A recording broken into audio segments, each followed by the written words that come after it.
आज एक अद्भुत दृश्य है। मेरी जहां तक नजर जा रही है, भगवे झंडे लहरा रहे हैं, तिरंगा फहरा रहा है। मंच पर भी और सामने भी दिल्ली के प्रमुख लोग, ऐसे लोग जो बड़े संत हैं, जो डिप्लोमेट्स थे, जो सेना के बड़े अधिकारी थे, जिनकी वकालत में धाक है, चार्टर्ड अकाउंटेंट्स हैं, डॉक्टर्स हैं, व्यापारी हैं, समाज के सब क्षेत्रों के, सब समाजों के प्रमुख हैं, उन सब ने मिलकर फैसला किया कि हम पैदल चलेंगे, मंडी हाउस से यहां तक पैदल चलेंगे। एक संकल्प बताने के लिए देश का, एक सामूहिक संकल्प इस यात्रा का। और मुझे बताया गया है कि जब हम लोग यहां पहुंच चुके, इस मार्च का एक सिरा अभी मंडी हाउस से चला भी नहीं है। इतना बड़ा मार्च भारत के सब विरोधियों के सीने पर यह अंकित करने के लिए कि भारत की जनता न डरती है न घबराती है। हम एक संकल्प लेने आए हैं, भारत की अखंडता का, भारत की एकात्मता का और भाईचारे का। इस सदी में भारत को कोई दबा नहीं सकता, विभाजित नहीं कर सकता और डरा नहीं सकता। मैं पिछले 6-8 महीने की कुछ घटनाओं का आपके सामने जिक्र करना चाहता हूं। जिस समय राम जन्मभूमि का फैसला आया था, मुझे पत्रकारों ने पूछा काशी में क्या होगा, मथुरा में क्या होगा। मैंने कहा कि मंदिर पूरा हो जाए, उसके बाद काशी का विचार करेंगे। पर यह सब चीजें हमारे कहने से नहीं हो रही थी, भगवान की इच्छा कुछ और थी। काशी के बारे में कोर्ट ने कहा सर्वे करो। उस सर्वे के आदेश से सब घबराहट हो गई। इंतजामिया कमेटी के लोग भागे भागे हाई कोर्ट गए। हाई कोर्ट ने अपील ठुकरा दी। वो सुप्रीम कोर्ट गए। सुप्रीम कोर्ट ने सर्वे नहीं रोका। अपने अपने वीडियो कैमरा और बाकी कैमरास लेके दोनों पक्षों की उपस्थिति में ज्ञानवापी मस्जिद जिसको कहते हैं, उसका सर्वे शुरू हो गया। मलबे के अंदर से हिंदू चिन्ह मिले, बेसमेंट के खंभों में हिंदू देवी देवताओं के चित्र मिले और उसके बाद में वहां आए जहां वजू करते थे। वजू का मतलब है हाथ धोते थे, पैर धोते थे, कुल्ला करते थे। और ये 450 साल से चल रहा था। पानी भरा हुआ था, मछली तैर रही थी। बहुत रोकने की कोशिश की, पर कोर्ट के लोग नहीं माने। वो पानी वहां से निकाला, मछली निकाली और भगवान शंकर का लिंग वहां प्रकट हो गया।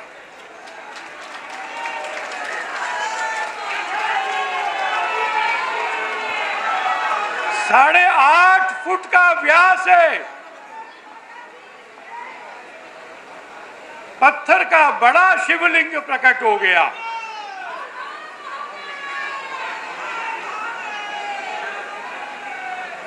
सारे देश ने टीवी पर देखा। जिनके मन में शक था वो दूर हो गया। यह शिवलिंग आज है, यह शिवलिंग 1947 में भी था।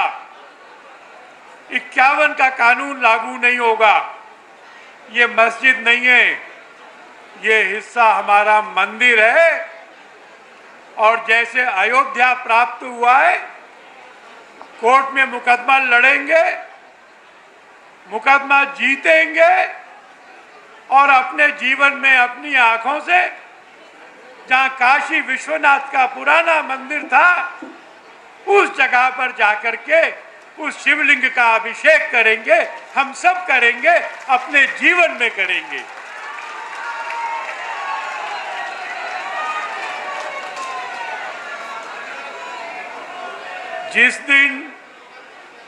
जिस दिन शिव जी वहां प्रकट हुए, उसी दिन मथुरा में डिस्ट्रिक्ट जज की कोर्ट ने कहा कि मथुरा का मुकदमा जो सिविल जज ने खारिज कर दिया था, वो आगे चलेगा। सुप्रीम कोर्ट ने भी कहा कि इस बात की जांच हो सकती है कि उस स्थान का कैरेक्टर क्या है। मैंने मथुरा के मुकदमे की सारी फाइलें देखी हैं। भाइयों और बहनों, हम अच्छे समय में पैदा हुए। 500 साल की लड़ाई के बाद आपके हमारे जीवन में ये सौभाग्य आया कि 2024 में ही अयोध्या जाएंगे, राम जी के जन्म स्थान पर विराजमान अपने गर्भगृह में रामलला के दर्शन करेंगे। और आने वाले 10-15 वर्षों में मथुरा और काशी के अंदर भी भगवान के मूल स्थान, वहां के भव्य मंदिर, जो कंस का कारागार था, जहां आधी रात को भगवान प्रकट हुए थे, वहां पर भगवान कृष्ण के, और जो पुराना स्थान शिव जी का था, वहां शिव जी के दर्शन होंगे। मेरे से पूछा गया, क्या मथुरा और काशी आपके एजेंडे पर हैं? मैंने जवाब दिया, केवल हमारे एजेंडे पे नहीं, पूरे हिंदू समाज के एजेंडे पर काशी मथुरा है, रहेगा और प्राप्त करेंगे।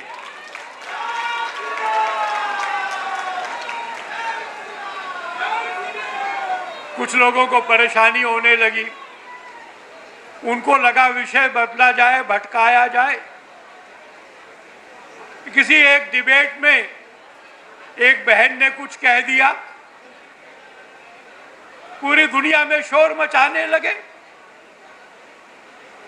भारत सरकार ने एफआईआर दर्ज कर ली, पुलिस जांच कर रही है, पर इस जांच की इंतजार किए बगैर देश भर में ऐसे जुलूस निकाले गए जिसमें हिंसा की गई और जिसमें मंच पर खड़े होके किसी कठमुल्ले ने कहा, नबी की ओर आंख उठाओगे आंख फोड़ देंगे, जवान काटो, जवान चलाओगे जवान काट देंगे, गर्दन उठाओगे तो शरीर से जुदा कर देंगे। मैं आज की रैली में आत्मविश्वास से घोषणा करता हूं, 10 दिशाओं को सुनाकर घोषणा करता हूं, सब अरब देशों को कहकर घोषणा करता हूं, ये 2021 का भारत है, ये संविधान से चलने वाला भारत है। सुन लो, भारत में शरिया का कानून नहीं चलेगा।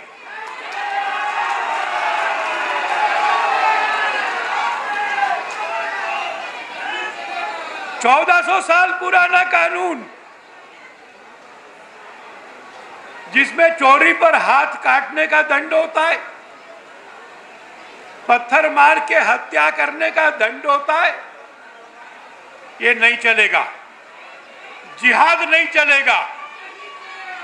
और जिन्होंने भी ये धमकियां दी हैं, उन सब का स्थान उस जेल में होगा जहां कैदियों को चक्की पीसनी पड़ती है।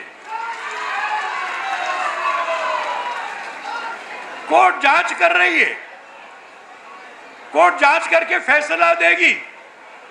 कोई भीड़ फैसला नहीं कर सकती कि कौन दोषी है, कोई भीड़ दंड नहीं दे सकती। मैंने नुपुर का बयान सुना है, मैंने 5-6 बार सुना है। नुपुर ने हजरत मोहम्मद साहब के जीवन की 2 घटनाओं का जिक्र किया है। वो घटनाएं घटी थी, इस पर विवाद नहीं है। नुपुर ने तो कोई टिप्पणी भी नहीं की। कोर्ट को फैसला करना पड़ेगा कि भारत में हमारी अभिव्यक्ति की जो आजादी है उसकी सीमा क्या है। वो हमारे धर्म का अध्ययन करते हैं, वो हमारे राम जी के बारे में आपत्ति उठाते हैं। हम तो भड़क कर गला काटने नहीं जाते। क्या हमें इस्लाम धर्म और नबी के जीवन को अध्ययन करने का अधिकार है कि नहीं है? उस अध्ययन करने में अगर हमारे मन में कुछ सवाल उठे तो उन सवालों को पूछने का अधिकार है कि नहीं है? और अगर उन सवालों का जवाब सुनने के बाद हमारी संतुष्टि नहीं हो तो क्या हम ये कह सकते हैं कि 1400 साल पुरानी घटनाएं, इतिहास, जीवन वृत्त यह वर्तमान युग से मेल नहीं खाता? सुप्रीम कोर्ट को, यह कोर्ट को तय करना है। नुपुर ने कोई सीमा रेखा लांघी कि नहीं, यह सुप्रीम कोर्ट ने, यह कोर्ट ने तय करना है। और जब तक मैजिस्ट्रेट की कोर्ट उसको दोषी करार नहीं देती तब तक नुपुर को निर्दोष माना जाएगा।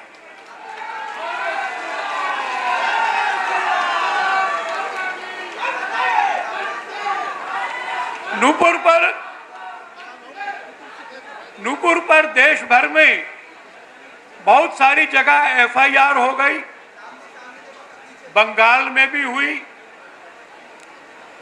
वहां की पुलिस बुला रही है। बंबई में जब पुरानी शिवसेना का राज हुआ तो वहां भी हुई, वहां की पुलिस बुला रही है।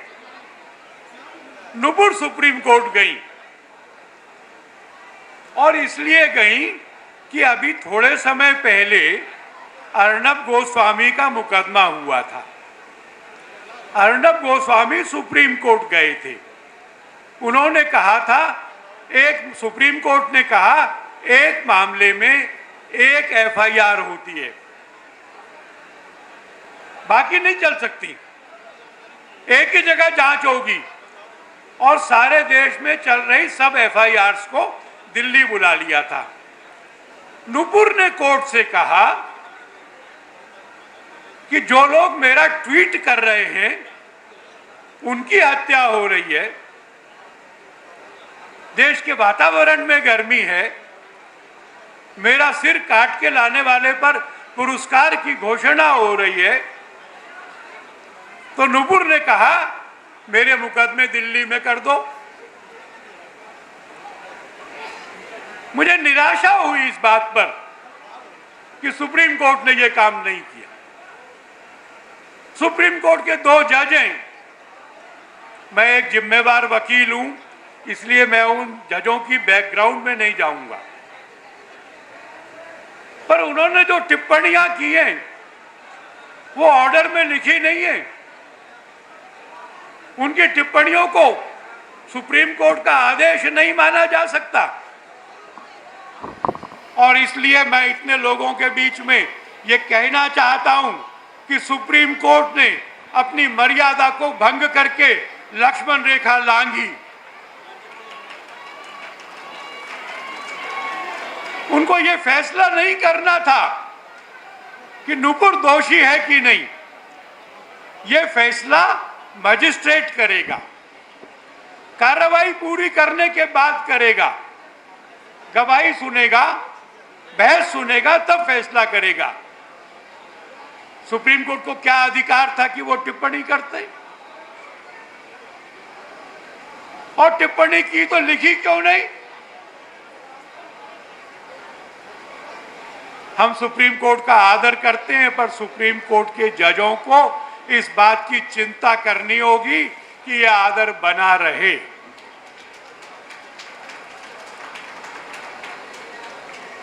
हमको राजस्थान के बारे में चिंता है। वहां विश्व हिंदू परिषद बजरंग दल के लोगों की इन दिनों में हत्या हुई है। रामनवमी का जुलूस निकालने के लिए, वर्ष प्रतिपदा का जुलूस निकालने से भी उनको रोका गया है। अनुमति दी तो कहा कि डीजे नहीं आएगा। डीजे के लिए कहा तो उन्होंने कहा अच्छा एक आएगा, ज्यादा नहीं आएंगे। बहुत गुस्सा है इस बारे में। जिस समय जोधपुर जो मुख्यमंत्री का क्षेत्र है, वहां 10 थाना क्षेत्रों में कर्फ्यू था। मुख्यमंत्री ने कहा कि सब ठीक चल रहा है, पर उदयपुर की घटना, पुलिस के पास सूचना थी, लिखित में सूचना थी, क्रेडिबल सूचना थी कि कन्हैया के जीवन संकट में है। 5 दिन दुकान बंद रही थी, लगातार धमकियां मिल रही थी। पुलिस को मालूम था, उसको कोई सुरक्षा नहीं दी गई और इसलिए 2 आतंकवादी जिहादी दिन दहाड़े गए, दुकान से घसीटा, 26 चाकू के वार किए और उसकी हत्या हो गई।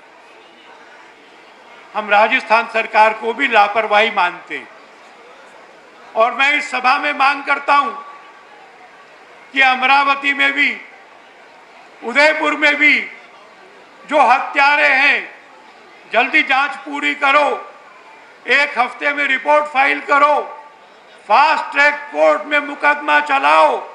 भारत की ये जनता इस बात का आह्वान करती है, इस बात की मांग करती है कि अब से 6 महीने के अंदर जेल की काल कोठरी के बाहर गले पर काला थैला बांध करके इनको फांसी होना चाहिए।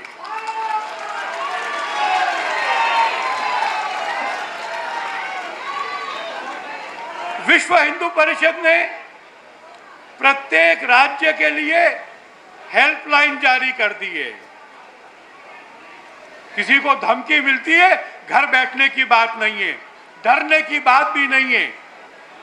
बजरंग दल के लोगों को फोन करना, वो चौड़े सीने के साथ आकर खड़े होंगे, आपके साथ थाने जाएंगे, आपकी रिपोर्ट लिखाएंगे, उसकी जांच करने का दबाव बनाएंगे और सुनिश्चित करेंगे कि उस व्यक्ति को सुरक्षा मिले और धमकी देने वाले को दंड मिले। हम ये भी घोषणा करना चाहते हैं कि कानून हमको आत्मरक्षा का अधिकार देता है और इसलिए सुनो, अगर आज के बाद किसी मस्जिद से या कहीं से भी निकलकर पत्थरबाजी की कोशिश की, आगजनी की कोशिश की, मारपीट की चेष्टा की, तो आत्मरक्षा के कानूनी अधिकार का उपयोग हिंदू समाज मिलकर करेगा। बाद में शिकायत मत करना।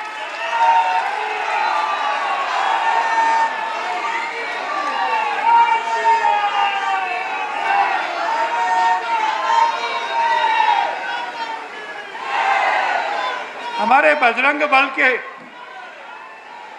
बजरंग दल के लोगों का एक नारा है। वो कहते हैं बजरंग दल के चीते हैं, अपने दम पर जीते हैं।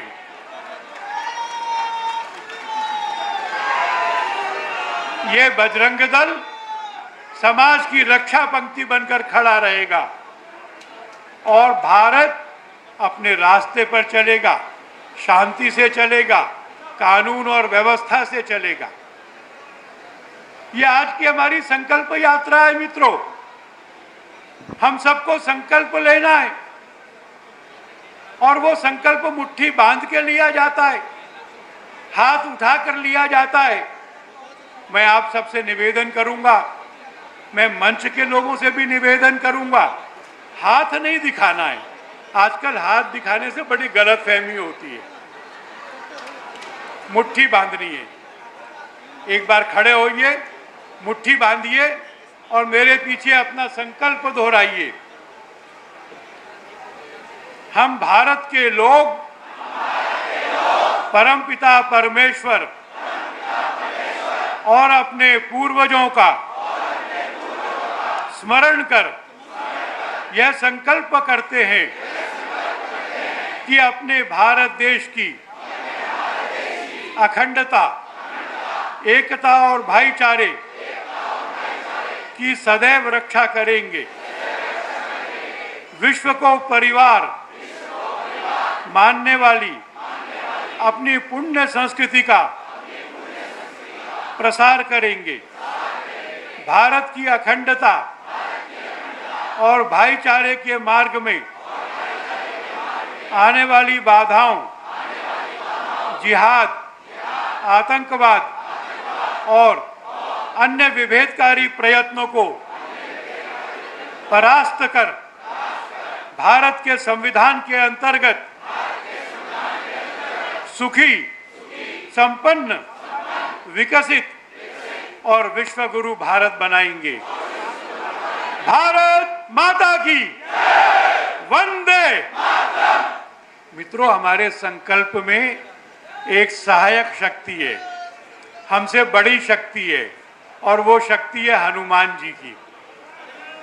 हनुमान चालीसा पढ़े बगैर तो जाना नहीं है। वो जो अयोध्या में चरण सरोज रज निज मन, तो वो जो अयोध्या में 5 फुट चौड़ी पत्थर की दीवारों का ढांचा था, हमारे पास तो बम भी नहीं था, कुदाल और हथौड़ा भी नहीं था, वो तो हनुमान जी ने बल दिया और टूट गया। उस हनुमान जी के बल के लिए सुरेंद्र जी की सूचना के बाद हनुमान चालीसा का पाठ करेंगे। इस पाठ को किए बगैर अपना स्थान नहीं छोड़ना है। भारत माता की